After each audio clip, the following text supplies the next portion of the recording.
I want to get back to my editorial at the top of the hour. Not a single Democrat in the Senate will vote for the tax bill. First of all, listen to Bernie Sanders. Roll tape. We did everything that we could.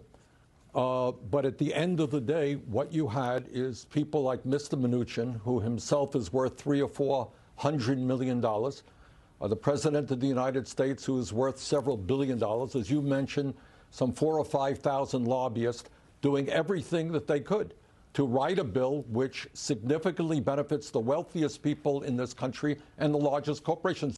Okay, well, you heard it not for the first time, but you heard it right there. Come on in, please. Florida Congressman Carlos Curbelo joins us from Florida. Mr. Congressman, you've heard that, the Democrats are moving in lockstep. My position is that they're going to miss out on the prosperity vote. I'm sure you're going to agree with me.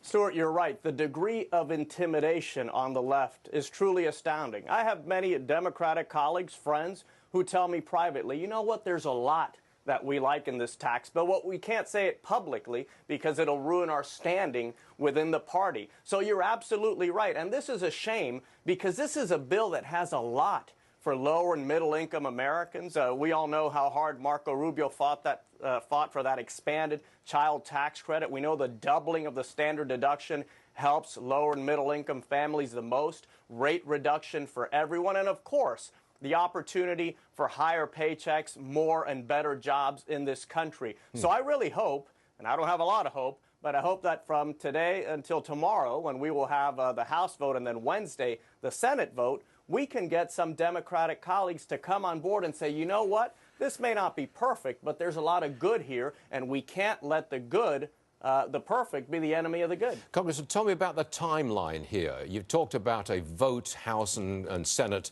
early part of this week. Looks like we're moving towards a situation where the president could sign the tax deal on Christmas Eve. Is that timeline in place? That's right, and that's the goal, for this to be a wonderful Christmas, Hanukkah holiday present for the American people. The House is expected to pass this legislation tomorrow. We feel very good about the vote count. And it looks like the Senate is on its way to passage as well, even though, regrettably, Senator McCain cannot be there, who's in support of this legislation. We gained Senator Corker. We gained Senator Rubio. So people are feeling fairly optimistic about this in Washington, D.C. at the beginning of this week. Real fast, Congressman, you're going to be up for re-election 11 months from now. If this tax bill is in place, do you think it enhances your chances of re-election or hurts you? Because you're associated now with the Trump tax plan.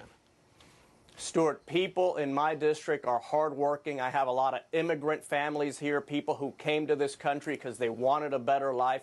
I have no doubt that every American is going to be better off as a result of this legislation. So I feel very good about this, and I think the country should feel very good about this. That's why I'd like to see some Democratic colleagues come on board, because there is something in this bill for everyone, and it's going to be a great celebration when we get it done. Carlos Curbelo, Republican Congressman from the great state of Florida, thanks for joining us. Merry Christmas to you. Thanks, Stuart. Yes, sir.